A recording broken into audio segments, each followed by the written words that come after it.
ضرورت ہے تاکہ بلوچستان کا کوئی حل نکل سکے؟ کیا کہیں گے آپ اس پہ؟ شکریہ جی.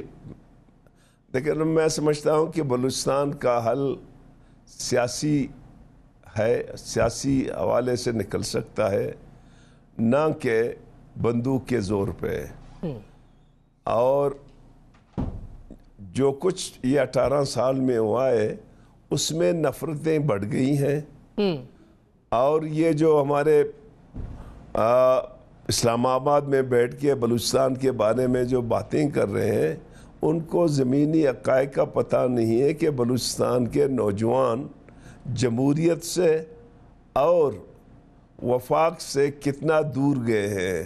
اس کی سب سے بڑی وجہ تو خیر ایک لمبی چوڑی کہانی ہے، لیکن خاص طور پر یہ 2024 کے الیکشن نے بھی اس پہ اپنا ایک ٹپا مارا ہے، کیونکہ یہاں پہ جو صحیح معنوں میں عوامی نمائندے تھے ان کو تو روک لیا گیا اور تمام بلوچستان کے سیٹوں کو برائے فروخت آکشن کی، جس سے بلوچستان کے عوام میں مایوسی پھیل گئی. اور یہ اب سمجھتے ہیں ہمارے نوجوان کہ اس ملک میں جمہوریت کا کوئی مستقبل نہیں ہے، لہٰذا جمہوریت کا جب مستقبل نہیں ہے تو ڈکٹیٹرشپ میں پھر ہمارا مستقبل نہیں ہے، تو پھر ہم کیوں اپنے وفاق کے ساتھ اپنے آپ کو جوڑو. آشما بی بی، اس وقت ہم لوگ جو سیاسی لوگ ہیں، سیاسی کارکن ہیں، بہت مشکل حالات سے گزر رہے ہیں. ہم نے بلکہ آج جو بیٹھ کے ہماری دوستوں نے جو تجاویزیں دی ہیں وہ تجاویزیں کو مجھے نہیں لگتا ہے کہ ان پہ عمل درآمد ہو جائیں. ہماری تجویز سب سے بڑی یہ تھی کہ جی آپ لاپتہ افراد کا مسئلہ حل کر لیں. پاکستان کے آئین ان کو تحفظ دیتا ہے، آپ ان کو تحفظ نہیں دیتے ہیں. جیسے ابھی آپ نے کہا کہ 5 آدمی جو ہے نا لاپتہ میں سے جو ہے نا خضدار میں جو ہے نا مارے گئے، یہ تو حالات کو مزید خراب کرنے کے مترادف ہے. تو جب آپ کی گورنمنٹ نہیں ہوگی، گورننس نہیں ہوگی، میرٹ نہیں ہوگی، کرپشن ہوگی، جی اچھا بالکل آئی ڈونٹ نو یہ اچھی NFC کو ڈبل کیا ہے. میں اگر ڈبل کیا ہے تو اچھی بات ہے، لیکن یہ ہے کہ جب تک صحیح معنوں میں عوامی نمائندے نہیں آئیں گے اور بلوچستان کے جو بنیادی مسئلے ہیں خاص طور پر اس انسرجنسی کو ڈائیلاگ کے ذریعے جب تک آپ حل کرنے کی کوشش نہیں کریں گے، کیا آپ کو لگتا ہے کہ ابھی بھی ڈائیلاگ ابھی بھی مطلب ہو سکتا ہے؟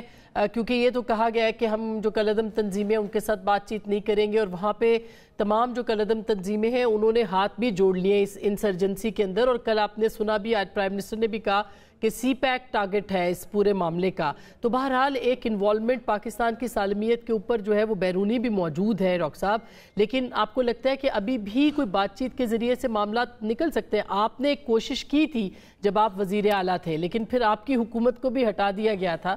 تو آپ کو لگتا ہے کہ یہ کوشش دوبارہ ہونی چاہیے، ہو سکتی ہے؟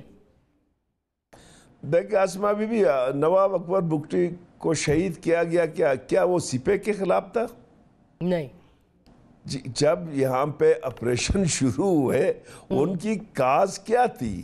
ان کا کاز تو یہ نہیں تھا. یہ تو سی پیک بعد میں آ گیا. یہ تمام چیزیں بعد کی چیزیں ہیں. ہاں البتہ اب وہ جو قیادت تھی ایک روایتی لوگوں کی ہاتھوں میں جو تھا، اب وہ نوجوان بلوچ ینگسٹروں کے ہاتھوں میں آ گیا. ان کے ساتھ مذاکرات کرنا واقعی مشکل ہے.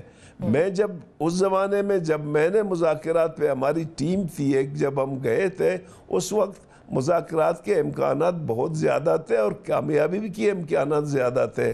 اب سرکار کی طرح بھی امکانات کم ہیں اور ان کی طرح سے بھی امکانات کم ہیں. اچھا، جیسے آپ نے جیسے بتایا بھی، جیسے ماحل بلوچ کا جو خودکش بمبار ابھی تھی جنہوں نے حملہ کیا، وہ بھی گوادر سے، سیاسی فیملی سے، نیشنل پارٹی سے ان کے والد کا تعلق، ان کا اپنا.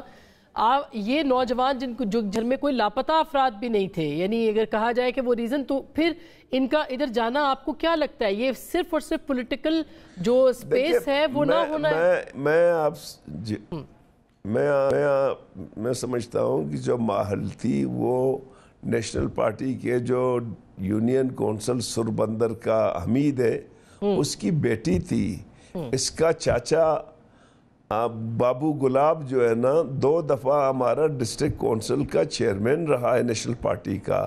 اس کا دادا قودا آسا میر غوث بخش بیزنجو کا دست راست تھا, وہ بھی 2 دفعہ ڈسٹرکٹ کونسل کا چیئرمین رہا ہے. انتہائی پرم لوگ تھے.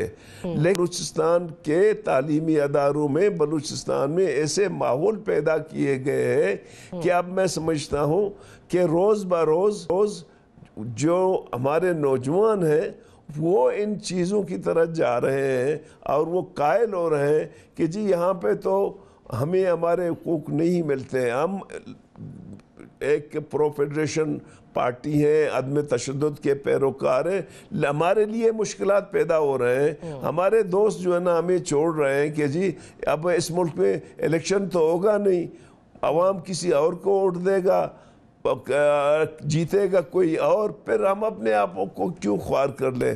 تو بنیادی ڈاکٹر صاحب آپ کو آپ حل کیا ہے؟ میں آپ جیسے پڑھے لکھے انٹلیکچوئل جو ہے جو سیاست میں بھی ہے, حل تجویز کیجئے. جی میرا حل اسٹریٹ فارورڈ یہ ہے کہ بلوچستان کے عوام کو ان کے ووٹ کا حق دو. ایک ایسی حکومت جو ذمہ دار ہو, گڈ گورننس ہو, اس اور بلوچستان کو ملٹری حوالے سے ڈیل نہیں کی جائے, پولیٹیکلی ڈیل کیا جائے, اور یہاں کے نوجوانوں کے لیے روزگار کا وسائل پیدا کرے, لاپتہ افراد کا مسئلہ حل کریں, یہاں میسیو ڈیولپمنٹ کریں. دیکھیں ہمارے پاس تو اب تک وہ کہتے ہیں کہ جی ہم نے یہ کیا ہے, پر یہ ہے کہ بلوچستان کے حساب سے یہ کچھ بھی نہیں ہے. ہمیں جو ہے نا باقی صوبوں کے برابر لانے کے لیے آپ کو میسیو جو ہے نا اقدامات کی ضرورت ہے. ابھی تک ہمارے جو ہے نا فیڈرل گورنمنٹ میں کوئی جتنے ادارے ہیں ہماری کوئی نمائندگی نہیں.